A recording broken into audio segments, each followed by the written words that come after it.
More people are in work than ever before. This is the same lie the Prime Minister has now repeated 7 times in Parliament, and he's been twice rebuked for it by statistics watchdogs. Latest figures from the Office for National Statistics show the number of people in paid work is still 600,000 below pre-pandemic levels. Fastest growing economy in the G7 in Britain last year. Even BBC Breakfast now acknowledges that's not true. The UK's economy has actually experienced the second worst growth among the G7. I don't want to sort of get us lost in numbers here, but poverty is divided into both absolute and relative positive, and sometimes the way it's presented can be somewhat misleading, to say the least. Well, let's see if we can help him out here.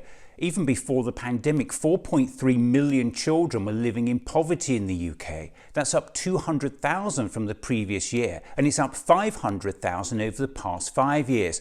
That's a staggering 31% of all UK children living in poverty under the Conservative government. A shocking analysis of the spring statement by Resolution Foundation has found that the scale and distribution of the cost of living squeeze means a further 1.3 million people are set to fall into absolute poverty next year, including 500,000 children. And again, let's not forget that before the pandemic, a decade of Conservative government had been responsible for soaring food banks, homelessness, falling life expectancy and fuel poverty. That for somebody who is on universal credit, because of the way that the Chancellor has amended tapers, it means that somebody would be left with more money in their pocket. The policy he's talking about only applies to the 40% of people receiving the benefit who are actually in work.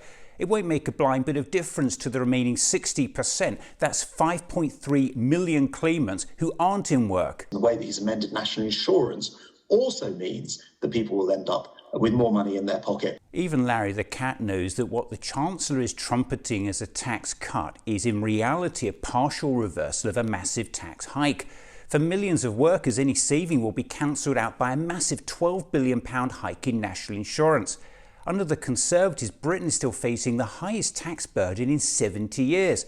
Don't just take my word for it. So in 2 years, you've raised taxes the same amount as Gordon Brown did in 10 years. And here's the Chancellor himself. You accept that the tax burden is now up?